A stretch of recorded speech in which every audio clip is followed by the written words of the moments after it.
Yeah, good evening. Today we are discussing heredity of biology class 10th. Evolution is not in our syllabus now, so we will discuss only heredity. In previous chapters we have learnt about reproduction. We know that every organism after mating they produce offspring. Offspring हो गए उनके बच्चे, right? Either by the method of asexual reproduction or by sexual reproduction. In asexual reproduction, all the offsprings are exactly identical to their parent as well as to one another as well. बेटा ऐसा इसलिए होता है, asexual जो reproduction होता है उसमें सभी offspring और उनके पेरेंट्स उन सबके जीन्स जो होते हैं वो सेम होते हैं, जबकि सेक्सुअल रिप्रोडक्शन के अंदर काफ़ी सारे जो ऑफस्प्रिंग्स होते हैं वो अपने पेरेंट्स के सिमिलर होते हैं पर उनके आइडेंटिकल नहीं होते, या एक दूसरे के भी आइडेंटिकल बिल्कुल सेम नहीं होते, क्योंकि सेक्सुअल रिप्रोडक्शन के दौरान जो ऑफस्प्रिंग होते हैं वो ऐसे जीन्स रिसीव करते हैं कई फादर से और कई मदर से. So there can be different combination of father genes and mother genes in various offspring. और ये जो डिफरेंसेस होते हैं उनके जीन्स में, they led to the differences in the offspring. तो जो ऑफस्प्रिंग प्रोड्यूस हो रहा है सेक्सुअल रिप्रोडक्शन के द्वारा वो कुछ डिफरेंसेस शो करता है अपने पेरेंट से, तथा आपस में भी अगर ट्विंस हुए हैं तो भी डिफरेंसेस होंगे. हर ऑफस्प्रिंग की अपनी इंडिविजुअल आइडेंटिटी होती है, बिल्कुल अलग होता है. इसलिए हमने कभी भी दो लोग अगर ट्विंस भी हैं, शक्ल में दिखने में सेम है, बट स्टिल आपने उनका बिहेवियर सेम नहीं होगा, राइट? तो इसी वजह से हमने कभी भी दो आइडेंटिकल ट्विंस के केस में भी एग्जैक्टली सेम नहीं हो सकते, मतलब आइडेंटिकल नहीं हो सकते. जो आइडेंटिकल ट्विंस इसलिए एक जैसे दिखते हैं क्योंकि उनके जीन सेम होते हैं, उनका जेनेटिक मटेरियल सेम होता है. क्योंकि जो आइडेंटिकल ट्विंस हैं वो एक ही सिंगल सेल से ग्रो होते हैं जो बाद में स्प्लिट अप हो जाता है और फर्टिलाइज हो जाता है. अगर हम बात करें नॉन आइडेंटिकल ट्विंस की तो वो एक जैसे नहीं दिखते क्योंकि वो अलग अलग दो फर्टिलाइज सेल में ग्रो करते हैं, तभी उनके जीन्स जो होते हैं, जो जेनेटिक मटेरियल होता है वो सेम नहीं होता. Since the time life originated on this earth, the early organism have evolved through a process of gradual and continuous change to attain the present state of structural and functional diversity. जब अर्थ पे जीवन की शुरुआत हुई थी तो धीरे धीरे ऑर्गेनिज्म इवॉल्व हुए. एक लगातार होने वाले चेंज की वजह से उनके स्ट्रक्चरल और फंक्शनल डाइवर्सिटी में चेंजेस आए.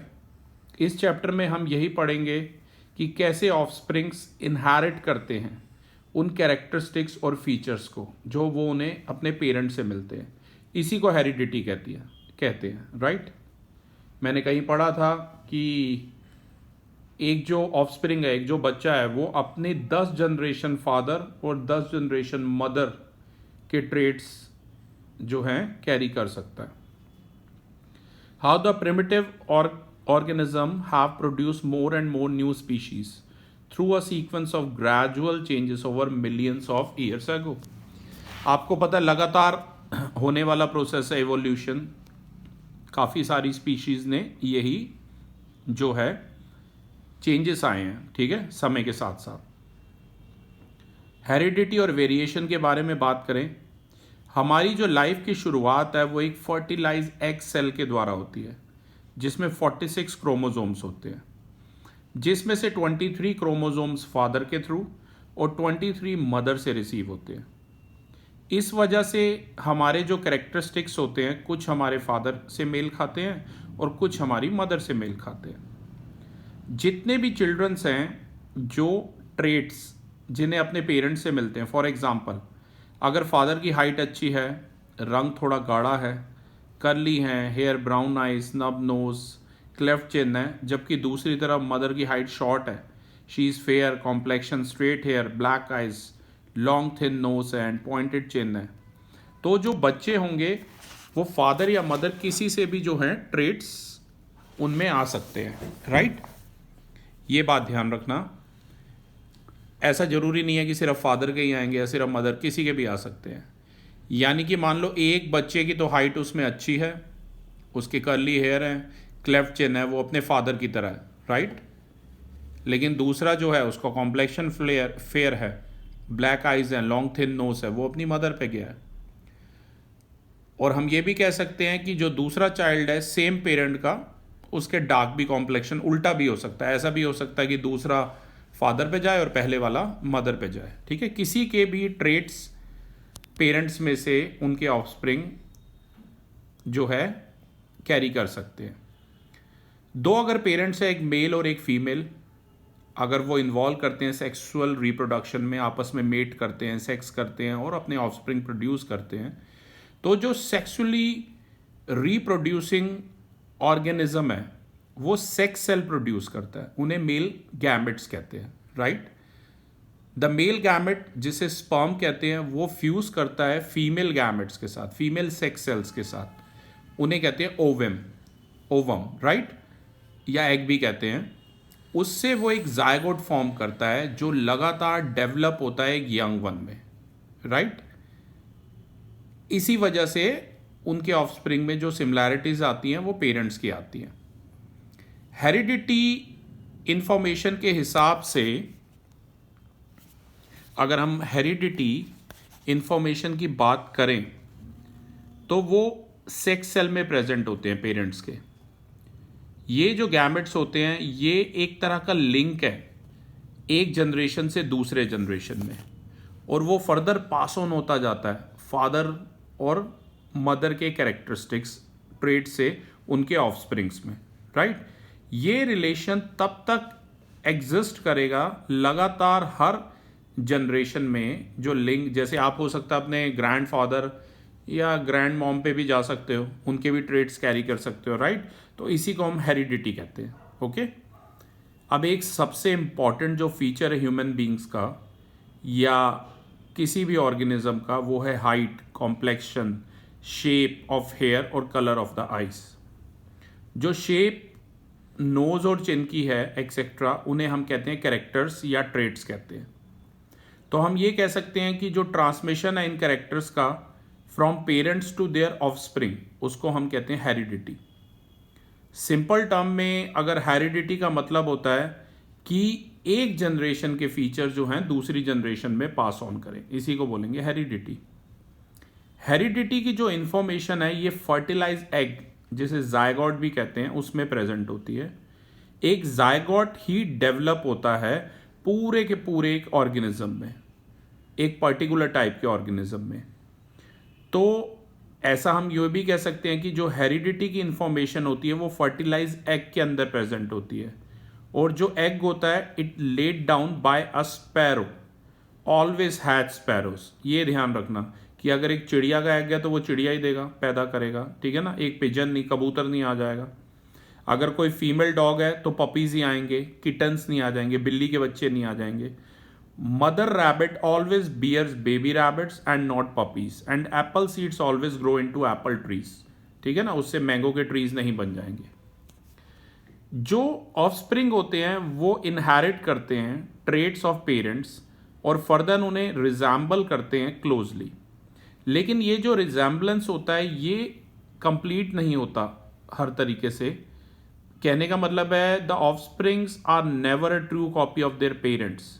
कोई भी दो इंडिविजुअल, मैंने पहले भी बताया आपको, वो बिल्कुल सेम तो हो ही नहीं सकते, और मेंबर्स नहीं हो सकते। जो मेंबर्स भी होते हैं एक स्पीशी के, वो डिफर करते हैं एक दूसरे से कुछ कैरेक्टर्स में, जिन्हें ट्रेट्स कहते हैं, और इन डिफरेंसेस को हम कहते हैं वेरिएशंस, ठीक है। अगर बायोलॉजिकल पॉइंट ऑफ व्यू से बात करें, variation is the occurrence of differences among the individual of a species. एक ही स्पीशीज के जो इंडिविजुअल हैं उनमें जो डिफरेंसेस हैं उसे कहते हैं वेरिएशन, राइट। एग्जाम्पल के तौर पर अलग अलग लोगों की हाइट अलग अलग होती है, उनका कॉम्प्लेक्शन, उनके टाइप ऑफ हेयर्स, उनका कलर, उनकी आइज का, उनकी नोज की शेप या चिन की शेप, ये सब अलग होती है। ये जो कैरेक्टर्स या ट्रेट्स होते हैं among the individual of a species, इसी को वेरिएशन कहते हैं। जैसे कि ह्यूमन हाइट, ये एक ट्रेट है जो वेरिएशन शो करता है, क्योंकि कई जो लोग हैं वो बहुत टॉल हैं, कई जो हैं कम टॉल हैं और कई मीडियोकर हाइट के हैं। कईयों की शॉर्ट हाइट है जबकि कई बहुत ही शॉर्ट है। ये जो डिफरेंसेस आ रहे हैं ट्रेट्स में या कैरेक्टर्स में या वेरिएशन में, यही ऑर्गेनिक एवोल्यूशन की ज़रूरत है। जो सिग्निफिकेंस है वेरिएशन का, it shows up only if it continues to be inherited by the offspring for several generation. इन सब बातों से हम ये सीखते हैं कि हेरिडिटी और वेरिएशन फंडामेंटल फैक्टर्स हैं इवोल्यूशन के प्रोसेस में, किसी भी ऑर्गेनिज्म के प्रोसेस में। हेरिडिटी और वेरिएशन बायोलॉजी में बहुत इंपॉर्टेंट कैरी करते हैं और इसे हम जेनेटिक्स कहते हैं, राइट। तो हम ये कह सकते हैं एक ऐसी ब्रांच बायोलॉजी की जो स्टडी करती है हेरिडिटी और वेरिएशन के बारे में, उसे हम जेनेटिक्स कहते हैं। Science of heredity and variation is called genetics. अब एक बड़ा इंपॉर्टेंट क्वेश्चन आता है माइंड में कि ऐसी क्या चीज़ है जो कैरेक्टर्स के इनहेरिटेंस यानी ट्रेट को गवर्न कर रही है, कि क्यों ऑफस्प्रिंग जो अपने पेरेंट से मेल खाते हैं। जो प्रिंसिपल है इनहेरिटेंस का, ये सबसे पहले एक साइंटिस्ट थे जिनका नाम था मेंडल, इन्होंने एक्सप्लेन किया था। मेंडल ने स्टडी किया इनहेरिटेंस को, जिसके ट्रेट्स यानी कैरेक्टर डिफरेंट थे, जैसे कि टॉलनेस, ड्वार्फनेस, ये सब डिफरेंट थी of the garden pea plant, ठीक है। वेरियस जनरेशन में गार्डन पी के, मतलब पी प्लांट को स्टडी किया था, राइट। जो वेरियस कॉन्ट्रास्टिंग कैरेक्टर्स थे या ट्रेड्स थे पी प्लांट्स के, जैसे कि टॉलनेस, ड्वार्फनेस, ये कौन कंट्रोल कर रहा था? ये बहुत सारे फैक्टर कंट्रोल कर रहे थे, right. Each inherited character being controlled by one factor. तो मेंडल ने इन्हीं फैक्टर्स को स्टडी किया और फिर फर्दर कैरी किया। इसी हेरिडिटी की इंफॉर्मेशन को एक जनरेशन से दूसरी जनरेशन तक कैरी किया। हम ये बात जानते हैं कि मेंडल के जो फैक्टर्स हैं जिन्हें कंसिडर किया गया था कैरियर्स ऑफ हेरिडिटी इंफॉर्मेशन, उन्हें जीन्स कहते हैं, राइट। ये जो जीन है ये एक साइंटिस्ट के द्वारा दिया गया था नाम, उनका नाम था जोहानसन, 1909 में। ये बात आप याद रखना, gene were not known at the time of Mendel. Mendel के समय जीन्स के बारे में इंफॉर्मेशन नहीं थी, तभी उन्होंने टर्म फैक्टर यूज़ की हेरिडिटी के कंसेप्ट को एक्सप्लेन करने के लिए। जो प्रिंसिपल है इनहेरिटेंस का, ये मेंडल के द्वारा लाया गया था। It was based on his experiment with garden pea plants. ये कुछ क्वेश्चंस है, ये भी हम डिस्कस करेंगे इकट्ठे।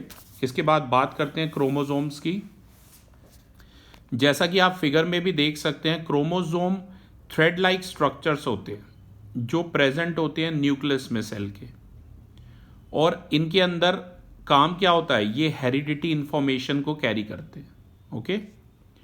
क्रोमोसोम्स डीएनए के बने होते हैं। डीएनए की फुल फॉर्म ध्यान रखिएगा, deoxy ribo nucleic acid and proteins. जो कंपोनेंट्स है क्रोमोसोम्स के, वो क्या क्या होते हैं? वो डीएनए होता है और प्रोटीन होता है। सबसे इंपॉर्टेंट जो कंपोनेंट है किसी भी क्रोमोसोम का, वो डीएनए होता है।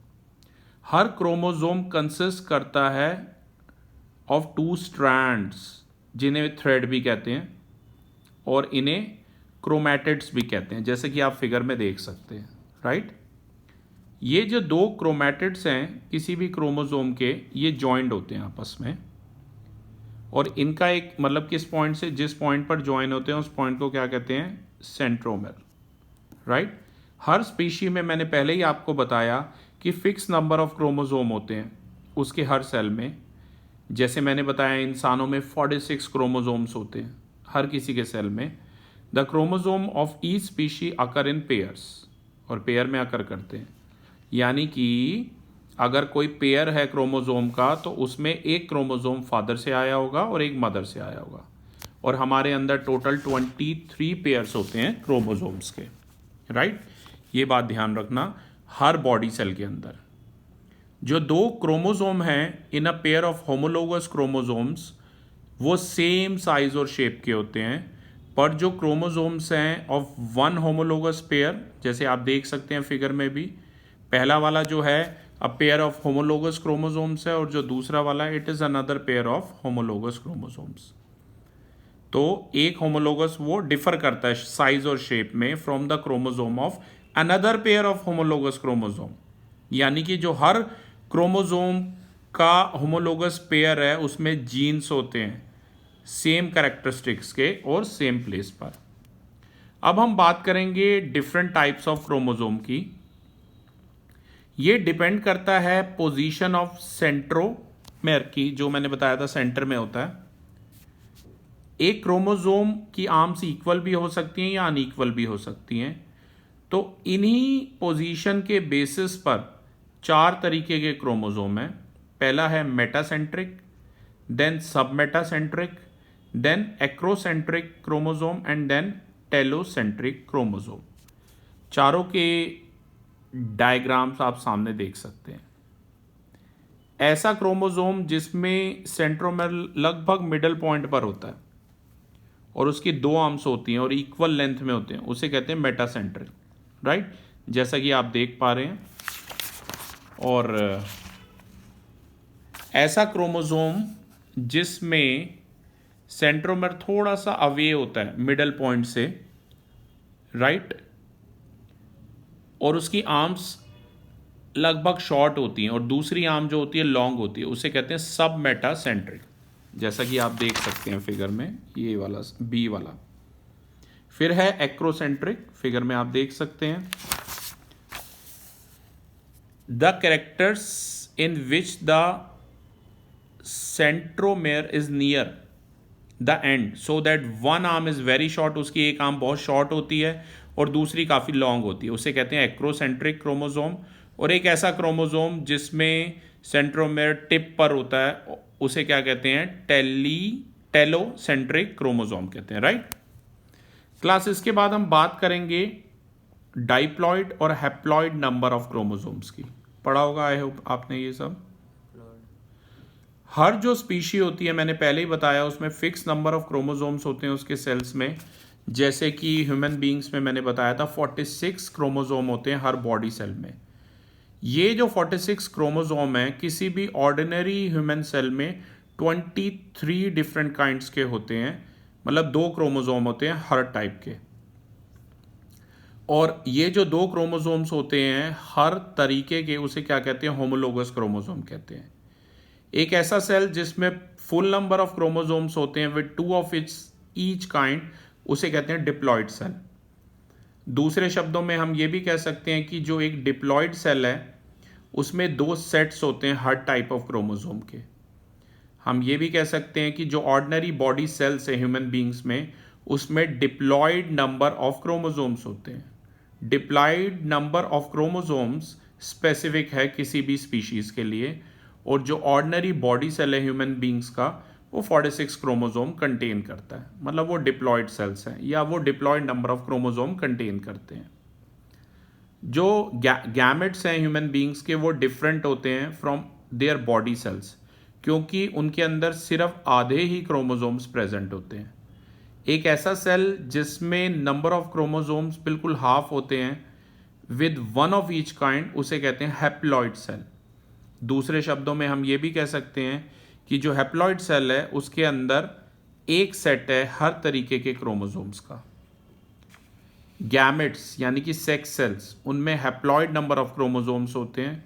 द ह्यूमन गैमेट्स या ह्यूमन सेक्स सेल्स, उन्हें स्पर्म कहते हैं और उनके अंदर स्पर्म भी कहते हैं और एग भी कहते हैं, उनमें 23 क्रोमोसोम्स ईच होती हैं, which is half the number of chromosomes in the other body cells. तो जो गैमेट है वो एक तरह का हैप्लॉइड सेल है। हम ये भी कह सकते हैं कि उसके अंदर हैप्लॉइड नंबर ऑफ क्रोमोसोम्स होते हैं। मैंने आपको पहले भी बताया कि गैमेट्स के अंदर half the usual number of chromosomes होते हैं। तो जब मेल और फीमेल गैमेट्स खुद फ्यूज करते हैं और जाइगोट बनाते हैं तो उनके क्रोमोसोम भी ऐड हो जाते हैं और जाइगोट के अंदर फिर नॉर्मल वही 46 हो जाएंगे, राइट। जैसे ह्यूमन स्पर्म में मैंने बताया 23 क्रोमोसोम है, और ह्यूमन एग में, फीमेल में भी 23 क्रोमोसोम है। जब वो दोनों ऐड होके एग बनाएंगे, फर्टिलाइज करेंगे, तो जो जायगोट है वो 46 क्रोमोसोम कंटेन करेगा, जो कि नॉर्मल नंबर ऑफ क्रोमोसोम्स है। Thus the gametes or sex cells are always haploid, right? लेकिन जो दो गैमेट्स हैं, स्पर्म और एग, ये फ्यूज करते हैं और एक डिप्लॉयड डबल जायगोट बनाते हैं। जितने भी क्रोमोसोम हैं सेल के अंदर एक्सेप्ट द सेक्स क्रोमोसोम, उन्हें क्या बोलते हैं? ऑटोसोम्स। ये जो ऑटोसोम्स होते हैं ये नॉन सेक्स क्रोमोसोम्स होते हैं and they are same number and kind in both male and female. Human beings के अंदर 22 पेयर ऑफ ऑटोसोम्स होते हैं और एक पेयर सेक्स क्रोमोसोम का होता है, याद रखिएगा। क्रोमोसोम्स को आप क्लियरली नहीं देख सकते हैं, they can't be seen very clearly in the period between cell division. उस डिवीजन को, उस पीरियड को हम इंटरफेस कहते हैं। ऐसा इसलिए होता है क्योंकि क्रोमोसोम काफ़ी लॉन्ग और थिन थ्रेड के हो जाते हैं जब वो स्प्रेड करते हैं throughout the nucleus. Metaphase stage of cell division के दौरान जो क्रोमोसोम्स होते हैं वो काफ़ी शॉर्ट, थिकर और रॉड की तरह दिखते हैं। उन्हें ईजिली देखा जा सकता है, जैसा कि अभी मैं आपको एक फोटोग्राफ में दिखाऊंगा। उसमें हम हर क्रोमोसोम को देख सकते हैं कि वो दो यूनिट्स जिन्हें क्रोमैटिड्स कहते हैं उनसे मिलके बना है। ये जो दो क्रोमैटिड हैं, जैसा कि आप यहाँ पर देख सकते हैं, फिगर में आप देख सकते हैं, हम ये देख सकते हैं कि हर क्रोमोसोम दो यूनिट्स से मिलके बना है जिन्हें कहते हैं क्रोमैटिड्स। ये जो दो क्रोमैटिड्स हैं क्रोमोसोम के, उन्हें इकट्ठा रखा गया है सेंट्रोमेर के पास, और ऐसा तभी अकर होता है जब along the length of the chromosome, right. Human beings में 46 क्रोमोसोम है, जैसा कि आप फिगर में देख सकते हैं। अगर हम chromosome, if the chromosome from a photograph such as shown in figure number 4, जैसा कि आपको दिखाए गए हैं, अकॉर्डिंग टू देयर साइज, तो हम ये चीज फाइंड करेंगे कि वो पेयर्स हैं सिमिलर क्रोमोसोम के।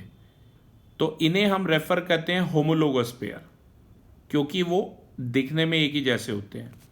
और एक ऐसा अरेंजमेंट ह्यूमन क्रोमोसोम्स का अकॉर्डिंग टू देयर साइज, ऐसा आप फिगर नंबर 5 में देख सकते हैं ध्यान से। इस तरह का जो अरेंजमेंट है क्रोमोसोम का, उसे कहते हैं karyotype. Karyotype 23 pair of chromosome आप देख सकते हैं फिगर नंबर 5 में। और जो रीज़न है, सबसे पहले मैं आपको एक बार दोनों फिगर्स के बारे में बता दूं। फिगर नंबर 4 फोटोग्राफ है एक तरह की, जो पूरे ह्यूमन सेल के अंदर डिवीज़न से पहले 46 क्रोमोसोम दिखा रहा है। और फिगर नंबर 5 में जो है अरेंजमेंट है क्रोमोसोम्स का किसी भी ह्यूमन सेल्स के अकॉर्डिंगली, उनके साइज के अकॉर्डिंग, राइट। आप देख सकते हैं ऑटोसोम्स जो हैं वो नॉन सेक्स क्रोमोसोम है, they are placed in group of similar size from A to G, जैसा कि आप देख सकते हैं। और जो सेक्स क्रोमोसोम है उन्हें अलग से रखा गया, उसमें X फीमेल और Y मेल का है, राइट। तो ये जो ऊपर पिक हमने दिखाई आपको बॉडी सेल के बारे में बताता है ह्यूमन मेल के। इसके बाद हम ये बात करेंगे कि एक सेट जो है वो फीमेल पेरेंट से आ रहा है और जो दूसरा आपको पता है वो मेल पेरेंट से आ रहा है। तो जब भी स्पर्म फ्यूज करेगा with the egg at fertilisation, the resulting cell called zygote has 2 sets of chromosome. जैसा कि फिगर नंबर 5 में भी आपने देखा था कि ऑड पेयर होता है क्रोमोसोम्स का, जिसे हम लेबलिंग करते हैं X और Y। ये हैं सेक्स क्रोमोसोम। मेल क्रोमोसोम जो होता है Y क्रोमोसोम होता है, ये थोड़ा छोटा होता है, और जो फीमेल वाला होता है वो X क्रोमोसोम होता है। और जैसे कि आपने फिगर 5 में देखा, द पर्सन हुज कैरियोटाइप जो मेल XY होगा और फीमेल जो है उसमें XX ही होंगे, राइट। कैरियोटाइप की बात करें कि अगर आप स्टडी करना चाहते हैं नंबर, शेप, साइज और टाइप ऑफ क्रोमोसोम को किसी भी इंडिविजुअल के, तो जो क्रोमोसोम है उसे आप देख सकते हैं in the cell of that individual during metaphase of cell division and arrangement according to their length and position of centromere. ऐसा जो अरेंजमेंट होता है क्रोमोसोम का For the purpose of studying, it is known as karyotype. It gives the chromosome constitution of the individual. तो ये एक ऐसा characteristic है बेटा किसी भी ऑर्गेनिज्म का जो बिलोंग करता है एक पर्टिकुलर स्पीशीज से. एग्जाम्पल के तौर पे जो ह्यूमन कैरियोटाइप है वो कैरेक्टरिस्टिक है सभी ह्यूमन बींग्स का, राइट, जो अभी आपको फिगर 5 में दिखाया था. For the purpose of identifying a particular chromosome while observing it through a microscope, एक स्पेशल टेक्निक होती है, उसका नाम होता है बेंडिंग टेक्निक. ठीक है, उसमें हम क्या करते हैं, पहले यहाँ पर स्टेनिंग का मतलब बताया गया, it is colouring the chromosome with a specific dye. ये सब इंफॉर्मेशन हमें कैरियोटाइप के बारे में, क्योंकि जो स्टडी होती है कैरियोटाइप की of an individual, it helps in the diagnosis of genetical disorder.